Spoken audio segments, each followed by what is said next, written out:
ನಮಸ್ಕಾರ ವೀಕ್ಷಕರೇ, ಎಲ್ಲರಿಗೂ ಸ್ವಾಗತ. ವೀಕ್ಷಕರೇ, ನಾನು ನಿಮ್ಮ ಸಂದೀಪ್ ಗೌಡ. ವೀಕ್ಷಕರೇ, ಈ ವಿಡಿಯೋದಲ್ಲಿ one of the best heritage site ಆದ ನಮ್ಮ ಕರ್ನಾಟಕದ ಹಂಪಿ, ಅದ್ರ ಬಗ್ಗೆ ಒಂದು ಸ್ಮಾಲ್ ಚಿತ್ರಣವನ್ನು ತೋರಿಸೋಣ ಅಂತ. ವೀಕ್ಷಕರೇ, ಯಾರ್ಯಾರು ಹಂಪಿ ಟೂರಿಸಮ್ನ ಪ್ಲ್ಯಾನ್ ಮಾಡ್ತಿದ್ದೀರಾ ಮತ್ತು ಯಾವ್ಯಾವ ಬೆಸ್ಟ್ ಪ್ಲೇಸಸ್ಸು ಹಂಪಿಲಲ್ಲಿ ಹುಡುಕ್ತಾ ಇದ್ದೀರಾ, ಅವರಿಗೆಲ್ಲರಿಗೂ ಪ್ರತಿಯೊಬ್ಬರಿಗೂ ಈ ವಿಡಿಯೋ ಒಂದು ಬೆಸ್ಟ್ ವಿಡಿಯೋ.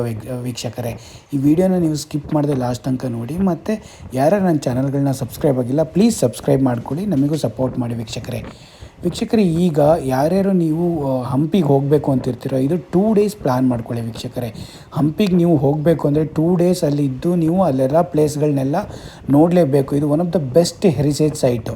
ಇಲ್ಲಿ ತುಂಬ ಪ್ಲೇಸಸ್ಗಳು, ನಿಮಗೆ ತುಂಬ ಮೌಂಟೇನ್ಸ್ಗಳು ಮತ್ತು ತುಂಬ ನಿಮಗೆ ವಿಜಯನಗರ ಸಾಮ್ರಾಜ್ಯದ ಅರಮನೆಗಳದ್ದು ಅವಶೇಷಗಳು, ಅದೆಲ್ಲ ಪ್ರತಿಯೊಂದು ನಿಮಗೆ ಮಹಲ್ಗಳು ಏನೇನೋ ನೋಡ್ಬೋದು ಇಲ್ಲಿ.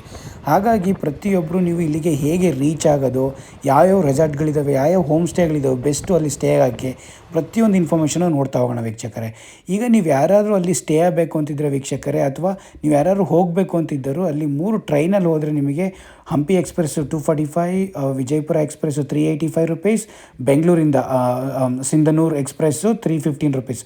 ನೋಡಿ, ನಿಮಗೆ 250 ಮೇಲೆ ಎಲ್ಲ 8 ಅವರ್ಸ್ ಜರ್ನಿ ಇರುತ್ತೆ. ಬೆಂಗಳೂರಿಂದ ಹೋಗೋದಾರೆ, ಬಳ್ಳಾರಿಯಿಂದ ಹೋಗೋದಾರೆ ನಿಮಗೆ 70 ರೂಪಾಯಿ, ಒಂದು 2 ಅವರ್ಸಲ್ಲಿ ಹೋಗ್ಬೋದು ನೀವು. 70 ಕಿಲೋಮೀಟರ್ಸ್ ಇರುತ್ತೆ. ಮತ್ತು ನೀವು ಬೆಂಗಳೂರು ಟು ಹಂಪಿ ಬಸ್ಸಲ್ಲಿ ಟ್ರಾವೆಲ್ ಮಾಡ್ತೀನಿ KSRTCಲಿ ಅಂದರೆ 340 ಕಿಲೋಮೀಟರ್ಸ್ ಇರುತ್ತೆ. 350 ರುಪೀಸ್ ಎಬೋ ಇರುತ್ತೆ ನಿಮಗೆ, 350 to 400 ರುಪೀಸ್ ಇರುತ್ತೆ. ಓಲ್ವೋ ಎಲ್ಲ ಹೋಗ್ತೀರಂದರೆ 800 ರುಪೀಸ್ to 1000 ಇರುತ್ತೆ. ಪ್ರೈವೇಟ್ ಬಸ್ಸಸ್ಸು ಅಷ್ಟೇ, ಸೇಮ್ ಥಿಂಗ್ ಇರುತ್ತೆ ವೀಕ್ಷಕರೇ. ಈಗ ನೀವು ವಿಜಯನಗರಕ್ಕೆ ಹೋಗ್ತಿದ್ದೀರಾ ಅಂದರೆ, ವಿಜಯನಗರದಲ್ಲಿ ಬರೋದು ಹಂಪಿ, ಹೊಸಪೇಟೆ. ನೀವು ಟ್ರೈನಲ್ಲಿ ಹೋದರೆ ಹೊಸಪೇಟೆಲಿ ಇಳ್ಕೊಂಡು ಹೊಸಪೇಟೆಯಿಂದ ಹಂಪಿಗೆ ಒಂದು 13 ಕಿಲೋಮೀಟ್ರ್ ಆಗುತ್ತೆ. 25 ರುಪೀಸು 30 ರುಪೀಸು ನೀವು ಬಸ್ಸಸ್ಸು 15 ಮಿನಿಟ್ಸ್ 30 ಮಿನಿಟ್ಸಿಗೆ ಒಂದೊಂದು ಬಸ್ಸಸ್ ಇರ್ತವೆ. ನೀವು ಅಲ್ಲಿಂದ ಬರ್ಬೋದು. ನೀವು ಅಲ್ಲೇ ಉಳ್ಕೊಳ್ಬೇಕು ಅಂದರೆ ತುಂಬ ರೆಸಾರ್ಟ್ಗಳಿದ್ದಾವೆ. ವಿಜಯಶ್ರೀ ರೆಸಾರ್ಟು 2000+ ಪರ್ ಡೇ, ಮತ್ತು ಗೋಪಿ ಹೋಮ್ ಸ್ಟೇ, ಹಂಪಿ ಡೆಲಿಮೇಟ್ resort, Veeru home stay, love Hampi home stay, Murali guest house, wild stone Hampi, ತುಂಬಾ ಇದ್ದಾವೆ. ತುಂಬ ಗೆಸ್ಟ್ ಹೌಸಸ್ಸು ಮತ್ತು ಹೋಮ್ ಸ್ಟೇಗಳಿದ್ದಾವೆ. ನಿಮಗೆ ಸ್ಟೇ ಆಗಂತೂ ಪ್ರಾಬ್ಲಮೇ ಇರಲ್ಲ ವೀಕ್ಷಕರೇ.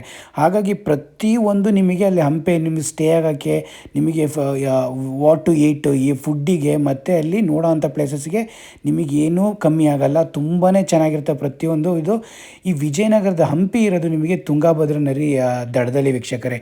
ಇಲ್ಲಿ ನಿಮಗೆ ಒಂದು 500 ಏನ್ಸಿಯೆಂಟ್ ಮೌಂಟೇನ್ಸ್ ಎಲ್ಲ ನಿಮಗೆ ಕಾಣಿಸ್ಕೊಳ್ತವೆ. ಆದರೆ ಹಿಂದಿನ ಅರಮನೆಗಳಿರೋಂಥ ಗುಡ್ಡಗಳು, ಬೇರೆ ಬೇರೆ ದೇವಸ್ಥಾನಗಳು ಎಲ್ಲ, ಪ್ರತಿಯೊಂದು ಇನ್ಫಾರ್ಮೇಷನ್ನು ನಿಮಗೆ ಪ್ರತಿಯೊಂದು ಪ್ಲೇಸಸ್ಸು. ಈಗ ಗಣಪತಿ ಆಗಲಿ, ಸಾಸಿವೆಕಾಳು ಗಣಪತಿ, ಕಡಲೆಕಾಳು ಗಣಪತಿ, ಮತ್ತು ಉಗ್ರ ನರಸಿಂಹಸ್ವಾಮಿ ಮೇಯ್ನ್ ಟೆಂಪಲ್ ಬಂದ್ಬಿಟ್ಟು ಇದನ್ನು ಆಳ್ತಾ ಇದ್ದಿದ್ದು ಇದು ವಿಜಯನಗರ ಸಾಮ್ರಾಜ್ಯದ ವೀಕ್ಷಕರೇ. ಇದು ಹರ್ಷವರ್ಧನ್ ಅವರೆಲ್ಲ ತುಂಬ ರಾಜರುಗಳು ಇದು ಆಳಿರೋ ಅಂಥ ಇದು. ಆ್ಯಕ್ಚುಲಿ ಇದು ಒಂದು ವಿಜಯನಗರ ಸಾಮ್ರಾಜ್ಯನೇ ಇದು ಹಂಪಿ. ಇದು ಅಲ್ಲಿರೋ ಅವಶೇಷಗಳು, ಆರ್ಕಿಟೆಕ್ಚರು, ಆ ಪಿಲ್ಲರು, ಒಂದೊಂದು ಪಿಲ್ಲರಲ್ಲೂ ಕೂಡ ಒಂದೊಂದು ಪಿಲ್ಲರಲ್ಲಿ ಸಂಗೀತ ಬರುತ್ತಂತೆ. ಹಾಗೆ ಆ ಪಿಲ್ಲರ್ಗಳು ಮತ್ತು ಬೆಟ್ಟ ಗುಡ್ಡ ಸ್ಟೋನಲ್ಲಿ ಮಾಡಿರೋ ಅಂಥ ಎಲ್ಲ ಅರಮನೆಗಳಾಗಿರಲಿ, ಆರ್ಕಿಟೆಕ್ಚರ್ ಆಗಿರಲಿ, ಪ್ರತಿಯೊಂದು ನೋಡಬೇಕು ಅಂದರೆ ನೀವು ಪ್ರತಿಯೊಂದು ನೋಡಿ. ಇಲ್ಲಿಗೆ ತುಂಬ ಜನ ಬೇರೆ ಕಂಟ್ರೀಸ್ ಪೀಪಲ್ಲೇ ಬಂದು ವಿಸಿಟ್ ಮಾಡ್ತಾರೆ ತುಂಬ ಜನ. ಹಾಗಾಗಿ ನಾವೇ ಇಂಡಿಯನ್ಸೇ ತುಂಬ ಜನ ನೋಡಿರಲ್ಲ. ಬಟ್ ಇದನ್ನೆಲ್ಲ ತುಂಬ ಜನ ಮಕ್ಕಳು ಮತ್ತು ಸ್ಟೂಡೆಂಟ್ಸ್ಗಳಿಗೆ ತುಂಬ ಜನ ಕರ್ಕೊಂಬರ್ತಾರೆ. ಬಟ್ ಅದರ್ ಕಂಟ್ರಿ ಪೀಪಲ್ ಅಂತೂ ತುಂಬ ಜನ ಬರ್ತಾರೆ. ನಾವೇ ಈಗಿಲ್ಲಿ ಹಂಪಿಲಿ ಏರ್ ಬಲೂನಿಂದನೂ ಕೂಡ ನಿಮಗೆ ಹಂಪಿನ ಫುಲ್ಲು ತೋರಿಸ್ತಾರಂತೆ. ಅದು 1 ಅವರ್ ಏನೋ ಇರುತ್ತೆ, 15,000 ಅಂತ ಲೆಕ್ಕ ಹಾಕೊಳ್ಳಿ. ಹಾಟ್ ಏರ್ ಬಲೂನ್ದು ಅದು ತುಂಬಾ ಇರುತ್ತೆ. ಅದು ಪಿಕ್ಚರ್ ಹಾಕಿರ್ತೀನಿ, ಅದನ್ನು ನೋಡಿ. ಆ್ಯಕ್ಚುಲಿ ಸಖತ್ತಾಗಿರುತ್ತೆ. ಅದನ್ನು ನೀವು ಅಲ್ಲೇ ಟ್ರೈ ಮಾಡಬೇಕು ಅಂದರೆ ಅದನ್ನು ಟ್ರೈ ಮಾಡಿ ವೀಕ್ಷಕರೇ.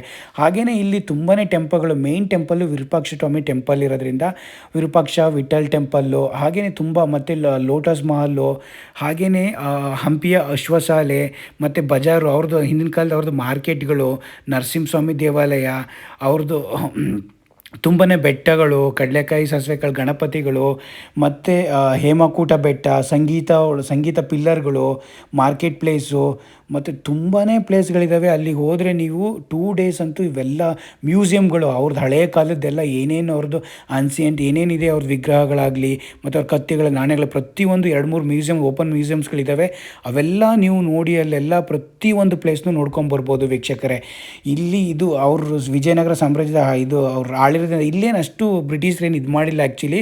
ಬಟ್ ಸ್ವಲ್ಪ ಎಲ್ಲ ಕೊಲಾಪ್ಸ್ ಆಗಿದೆ. ಬಟ್ ಎಲ್ಲ ಅಷ್ಟು ಚೆನ್ನಾಗಿ, ಇನ್ನೂ ಅಷ್ಟು ಚೆನ್ನಾಗಿ ಮಹಲ್ಗಳಾಗಲಿ, ರಾಯಲ್ ಎನ್ಕ್ಲೂಸಿವು, ಏನೇನು ಲೋಟಸ್ ಪ್ಯಾಲೇಸ್ ಆಗಲಿ, ಎಲ್ಲ ಪ್ರತಿಯೊಂದು ಅಷ್ಟು ಚೆನ್ನಾಗಿದ್ದಾವೆ ಇನ್ನೂ ಅಷ್ಟೇ. ಹಾಗಾಗಿ ಇಲ್ಲಿ ಹಂಪಿ ಉತ್ಸವನೂ ನಡೆಯುತ್ತೆ ಪ್ರತಿ ಒಂದು ಸರಿನೂ, ಅದಕ್ಕೂ ಸಹ ನೀವು ಭಾಗವಹಿಸ್ಬೋದು. ಹಾಗಾಗಿ ಇಲ್ಲಿ ಪ್ರತಿಯೊಂದು ಇನ್ಫಾರ್ಮೇಷನ್, ಪ್ರತಿಯೊಂದು ಪ್ಲೇಸಸ್ಸು ಇಲ್ಲಿ ಒಂದು ಡೇ ನೀವು ಒಂದು ಸೈಡ್ ಕವರ್ ಮಾಡಿದರೆ ಇನ್ನೊಂದು ಡೇ ಇನ್ನೊಂದು ಸೈಡ್ ಕವರ್ ಮಾಡೋದು. ಹಾಗಾಗಿ ಪ್ರತಿಯೊಂದು ಕೂಡ ಹಂಪಿಲಿ ಒಂದೊಂದು ಪ್ಲೇಸು, ಒಂದೊಂದು ಅದು ಅನ್ಸೆಂಟ್ ಪ್ಲೇಸಸ್ಸು ಮತ್ತು ಆ ದೇವಸ್ಥಾನಗಳು, ಆ ರಾಜರ ಅರಮನೆಗಳನ್ನ ನೋಡೋಕ್ಕೇ ಅಯ್ಯೋ ಅಷ್ಟು ಚೆನ್ನಾಗಿರುತ್ತೆ. ಕನಕನಕಿಂಡಿ ತುಂಬಾ ಅಷ್ಟು ಚೆನ್ನಾಗಿರುತ್ತೆ ವೀಕ್ಷಕರೇ. ಹಾಗಾಗಿ ನೀವು ಪ್ರತಿಯೊಬ್ಬರೂ ಹಂಪಿಗೆ ಹೋಗಿ ಅಲ್ಲೆಲ್ಲರೆಲ್ಲ ಪ್ಲೇಸ್ಗಳನ್ನ ನೋಡಬೇಕು ಅನ್ನೋ ಇಂಟೆನ್ಷನಿಂದ ಇದನ್ನೆಲ್ಲ ನಾವು ನೋಡಲೇಬೇಕು. ಆ್ಯಕ್ಚುಲಿ ಹಿಸ್ಟ್ರಿ ತಿಳ್ಕೊಬೇಕು ಅಂದರೆ ಇಂಥ ಪ್ಲೇಸಿಗೆಲ್ಲ ಹೋಗಿ ನಾವು ವೀಕ್ಷಣೆ ಮಾಡಲೇಬೇಕು. ಈಗ ಥ್ಯಾಂಕ್ ಯು ಸೊ ಮಚ್ ವೀಕ್ಷಕರೇ.